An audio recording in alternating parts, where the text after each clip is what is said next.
Maulan na hapon mga master, kaya medyo madilim dito sa loob ng Toyota Wigo. So ang concern dito ay ayaw tumulo yung andar at low power. Kung andar man siya, pag bitaw mo sa acceleration ay mamamatay siya. Ayun, no? So start. Gusto na sana niyang umandar pero parang may pumipigil sa kanya. Ano kaya ang problema nito mga boss? So andar siya tapos may nakailaw na check engine. So ngayon mga masters ka natin, kita natin na maraming fault code mga boss. So siyempre dito tayo mag-focus sa EFI. May fault code na 3. So pagtingin natin mga master ay merong fault code sa injector finding cylinder number 3. Kaya ito, titingnan natin yung wiring siyempre. Kasi ang unit na to mga boss, medyo malakas yung vibration. Kasi nga 3 cylinder lang siya. So check muna natin yung supply ng injector mga master. Pag okay, so ibig sabihin yung problema injector. Alright, update ko kayo mamaya mga master. After fixing mga boss, try na natin kung nawala na ba yung check engine. So on, dapat pag start mawawala yan. So ngayon start. Ayun.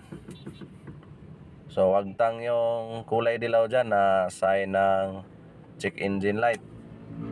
So yung problema mga boss is wiring lang.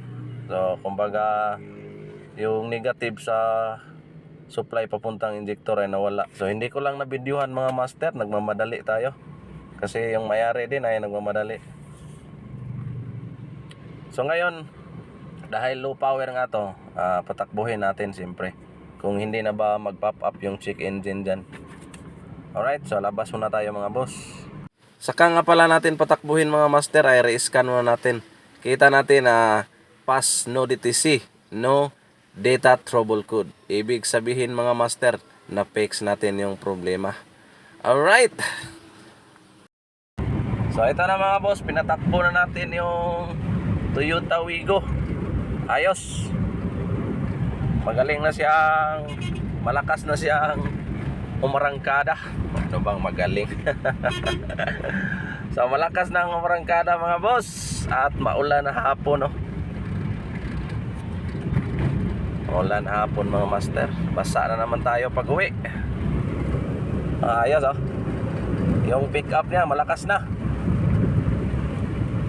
So medyo busy lang ngayon ang daan, kaya hindi tayo makapagbirit ng ayos. So yun lang yung problema mga master, injector number 3. So siyempre, pag sabi ng scanner na injector number 3 circuit problem, ay mag-focus tayo sa injector number 3. At yun nga, na-solve natin agad yung problema mga boss. So Toyota Wigo 1KR engine, 2014 model to na Wigo, manual transmission mga boss. Malakas na siya, malakas na. Ayos, ayos. So hanggang dito na lang yung video natin mga master. At God bless ating lahat. Yes sir.